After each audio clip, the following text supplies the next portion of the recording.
Learning है, झेलने की क्षमता, किसी भी उतार चढ़ाव में समझने की क्षमता बहुत ज्यादा होगी। क्या Hindi language is tougher than English? Yes. क्या आपकी स्ट्रेंथ है, क्या आपकी वीकनेस है, ये शॉर्ट एनालिसिस आपकी होनी चाहिए। ये so hello guys, welcome to my YouTube channel. And guys, आप लोग सोचते हैं कि मैं हिंदी मीडियम से हूँ, तैयारी कर रहा हूँ, कमज़ोर हूँ, मैं आईआईटी नहीं निकाल पाऊँगा, जेईई नहीं निकाल पाऊँगा। तो आप लोग इतना डिस्ट्रैक्शन में मत जाइए। मैं आपको प्रूफ के साथ बताऊँगा कि हिंदी मीडियम से जेईई निकाल सकते हैं, हम कर सकते हैं। तो गाइस, अभी आपको मैं वीडियो दिखाऊँगा एनवी सर ने हिंदी माध्यम तैयारी करने वाले बच्चों के लिए क्या बोला है। तो गाइस, आप लोग लास्ट तक ब्लॉग देखना। मैं आप ही लोगों के बनाने के डिस्ट्रैक्शन में चले जाते हैं ना, इसीलिए मैंने बनाया है कि हिंदी मीडियम से भी जेईई क्रैक कर सकते हैं हम। तो देखिए, नेशनल तैयारी करते हैं, उनमें क्या डिफरेंस मैंने व्यक्तिगत रूप से देखा है, क्या उनकी ताकत हो सकती है, क्या उनकी कमजोरी हो सकती है। अगर दोनों मीडियम इस बात को समझेंगे और एक दूसरे से सीखेंगे तो उनमें भी बढ़ोतरी होगी। अपनी कमजोरी नहीं बता रहा हूं उनकी, पर उनके लिए कमजोरी को कैसे एसेट बनाना है ये आपको समझना बहुत आवश्यक है। दोनों के बच्चों को पढ़ाते हैं, सबको इक्वल रिसोर्सेज प्रोवाइड करने का पूरा पूरा प्रयास करते हैं, पर फिर भी उनमें कुछ कमी और कुछ अच्छाइयां होती हैं, उनको समझते हैं। उनको पूरे 9 पैरामीटर्स में मैंने डिवाइड कर रखा है कि जो मैंने व्यक्तिगत रूप से देखा है। तो पैरामीटर्स में आपको बताता हूं, उनकी कमी और आपको आगे बताता हूं। अगर अपन बात करें तो हिंदी मीडियम और इंग्लिश मीडियम में वर्ड्स पर मिनट, मतलब पढ़ने की क्षमता, पढ़ने की क्षमता अगर आपको बात करूं तो वर्ड्स पर मिनट, क्योंकि अगर आप बहुत कई बार देखोगे तो इंग्लिश के सेंटेंस जो होते हैं वो थोड़े लंबे हो जाते हैं, हिंदी के थोड़े छोटे हो जाते हैं। तो हिंदी में कई बार वर्ड छोटे होते हैं, आप ध्यान से देखोगे तो इनको इसका फायदा मिलता है। तो वर्ड्स पर मिनट कर समझने की जो इसकी कैपेबिलिटी थी वो थोड़ी सी अच्छे से लिखा है, स्लाइटली मोर एडवांटेज होता है इनको, हिंदी मीडियम वाले को स्लाइटली, बहुत ज्यादा तो नहीं पर थोड़ा सा एडवांटेज होता है। अगर मैं आपको सही बताऊं तो इस एडवांटेज को अगर मैं टाइम में कन्वर्ट करूं तो आप ऐसा बोल सकते हो कि इनको अगर ये ढंग से एफिशिएंट बच्चे हैं, अच्छा मैं उन सब बच्चों के लिए बात कर रहा हूं, हर बहुत तेज आईक्यू वाले, लोअर आईक्यू वाले और एवरेज बच्चे, इस तीन प्रकार के बच्चे होते हैं। तो मैं एवरेज बच्चों के लिए पूरी कहानी आपको सुना रहा हूं। अगर मैं आपको ध्यान से बताऊं तो स्लाइटली मोर एडवांटेज होता है इनके पास। अगर ये ढंग से बच्चा हिंदी माध्यम में दे रहा है तो आप ये समझो कि 10 मिनट के आसपास इंग्लिश मीडियम के कंपैरिजन में इसके 3 घंटे के पेपर में टाइम एक्स्ट्रा मिल सकता है। इसको 2-3 सवाल का अंतर लाता है बहुत अच्छे से, 8 से 10 मिनट ये एक्स्ट्रा निकाल पाता है अगर ढंग से सोचे तो। सेकंड पैरामीटर में आता हूं केस स्टडी। केस स्टडी क्या, कौन सा पैरामीटर है सर ये? केस स्टडी मतलब एक्चुअली हिंदी माध्यम के बच्चों को है ना, माइंडसेट में कई बार उन्हें लगता है कि हिंदी माध्यम के बच्चे ज्यादा सिलेक्ट नहीं होते। पहली बात ये सच भी है कि ज्यादा सिलेक्ट नहीं होते, क्योंकि देते ही कम है भाई, देंगे कम तो सिलेक्ट भी कम होंगे। तो क्या एक परसेप्शन बन गया कि कम सेलेक्ट होते हैं। तो पहली बात परसेंटेज वाइज कंपेयर करोगे तो जो सफलता की कहानियां अंग्रेजी माध्यम में ज्यादा सुनाई देती हैं ये इसमें कम होती हैं।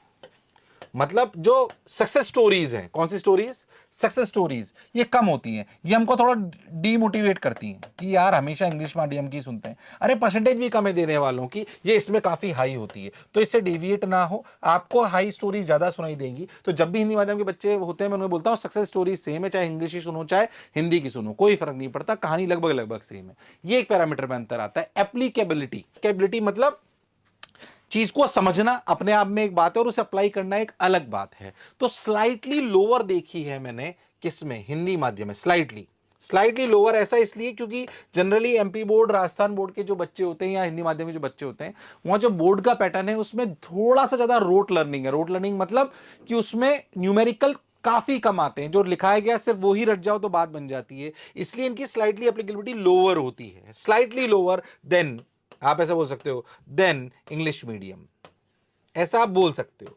तो बेसिकली मैं इसलिए बता रहा हूं कि ये तुम्हारी कमी है, तो इसका मतलब तुम्हें इस वाली चीज पे थोड़ा ज्यादा प्रैक्टिस करनी है, ठीक है ना? नेक्स्ट पैरामीटर कैलकुलेशन कैपेबिलिटी, लगभग सबकी सेम होती है। अगर एवरेज बच्चों की बात करो तो इधर भी सेम है और इधर भी सेम है, लगभग लगभग सेम होती है। इसमें ऐसा कोई पैरामीटर में डिफरेंस नहीं आता, बच्चों को लगता है पर ऐसा कोई डिफरेंस नहीं है, ये इंडिविजुअल टू इंडिविजुअल वेरी भी कर जाता है। ठीक है सर, ये वाली बात हमें समझ में कमी निकालने के लिए यहां पे नहीं आया हूं, पर तुम्हारे को तुम्हारी जो कमियां हो सकती हैं उन्हें कैसे सुधारना है और किन पर ध्यान देना है पता होना चाहिए। नेक्स्ट बताता हूं अपने अनुभव के आधार पर।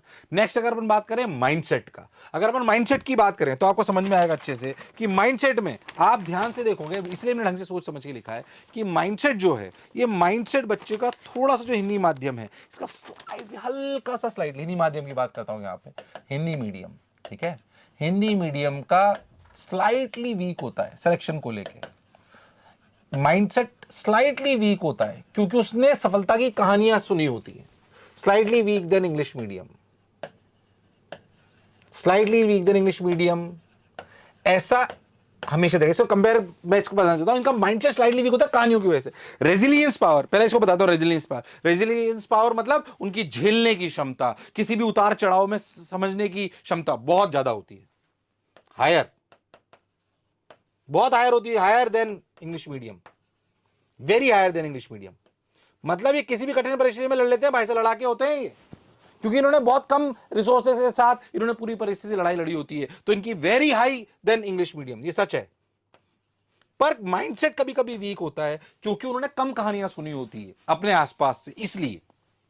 पर सही बताओ तो इनकी झेलने की क्षमता बहुत होती है। गर्मी में भी पढ़ लेते हैं, कोई फर्क नहीं पड़ता, एसी की कोई जरूरत नहीं है। शोर में भी पढ़ लेते हैं, किसी भी कम सुविधाओं में पढ़ लेते हैं, कोई भी उतार चढ़ाव आए तो इनकी को कोई ज्यादा तकलीफ नहीं आता, मतलब कम रिसोर्सेज में काम चला लेते हैं, इसलिए इनकी रेजिलियंस पावर बहुत हाई होती है। लर्निंग कैपेबिलिटी अगर अपन बात करें तो इनकी स्लाइटली हायर होती है, क्योंकि हिंदी के शब्द रटना थोड़ा सा, अगर आप दिमाग को ध्यान देखोगे तो थोड़ी सी जो उसकी प्रोनाउंसिएशन है Hindi, which is tough then, क्या Hindi language is tougher than English, yes. तो हिंदी में रटना उतना आसान नहीं होता जितना इंग्लिश में होता है, सच है ना, ये साइंस है, ये साइंस कहती है। तो स्लाइटली हायर होती है इनकी लर्निंग कैपेबिलिटी, स्लाइटली हाई होती है, slightly high than English medium. मतलब तुम ज्यादा टफ शब्दों को भी आसानी से रट पाते हो, ये हिंदी मीडियम वालों की कैपेबिलिटी होती है, लर्निंग कैपेबिलिटी की अगर अपन बात करें। उसके बाद आती है writing speed. Writing speed slightly slower होती है, मात्राएं ज्यादा होती है ना, इसलिए।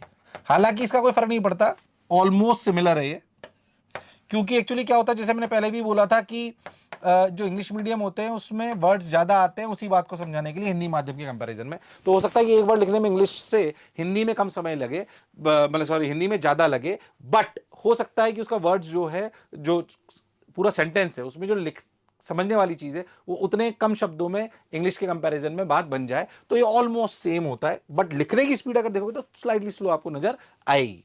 अवेलेबिलिटी ऑफ रिसोर्सेज, जाहिर सी बात है कि रिसोर्सेज जो है ये कम होते हैं, क्योंकि जनरली हिंदी माध्यम के वो बच्चे होते हैं जो थोड़े से ग्रामीण परिवेश से होते हैं या फिर थोड़े से लोअर मिडिल क्लास से आ रहे होते हैं। सच है, इसमें कोई छुपाने वाली बात नहीं है। तो रिसोर्सेज की कमी होती है, और पर ये उनकी ताकत भी होती है जब रेजिलियंस पावर की बात होती है, तो लोअर रिसोर्सेज होते हैं इनके पास और इनके पास हायर होते हैं। पर कई बार हायर रिसोर्सेज इनके लिए नुकसानदायक भी हो जाते हैं। किन के लिए? इंग्लिश मीडियम वाले के लिए। बहुत सारी सुविधाओं में सिर्फ वो पढ़ पाते हैं, सारी सुविधाएं मिलेगी तो ही पढ़ पाएंगे, वरना नहीं पढ़ पाएंगे। इंग्लिश मीडियम वालों से कहना चाहता हूं, लोअर रिसोर्सेज में ही पढ़ने का प्रयास करें, कम लाइट हो तो भी पढ़ लें, एसी ना हो तो भी पढ़ लें, शोर हो रहा हो तो भी पढ़ लें।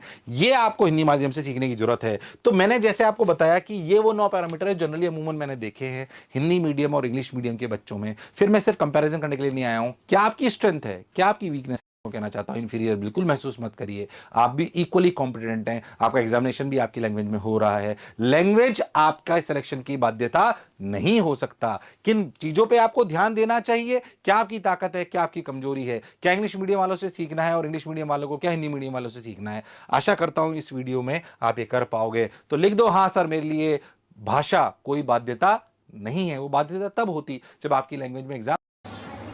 सो गाइस, आपने देख लिया होगा पूरा वीडियो, तो मैं आशा करता हूँ कि आप लोग को समझ में आ गया होगा कि जेई हिंदी मीडियम से हम लोग भी आईआईटी क्रैक कर सकते हैं, जेई क्रैक कर सकते हैं। तो गाइस, आपने देखा एनबी सर ने अच्छे से बताया है कि हिंदी और इंग्लिश मैटर नहीं करता है। जेई में हिंदी और इंग्लिश मैटर नहीं करता है, मैटर करता है आपकी आईक्यू कितना तेज़ है, कितना फास्ट आप क्वेश्चन को कर सकते हैं। तो मिलते हैं अगली वीडियो में। एंड चैनल पर नए हैं तो वीडियो को लाइक, चैनल को सब्सक्राइब करें। जय श्री राम।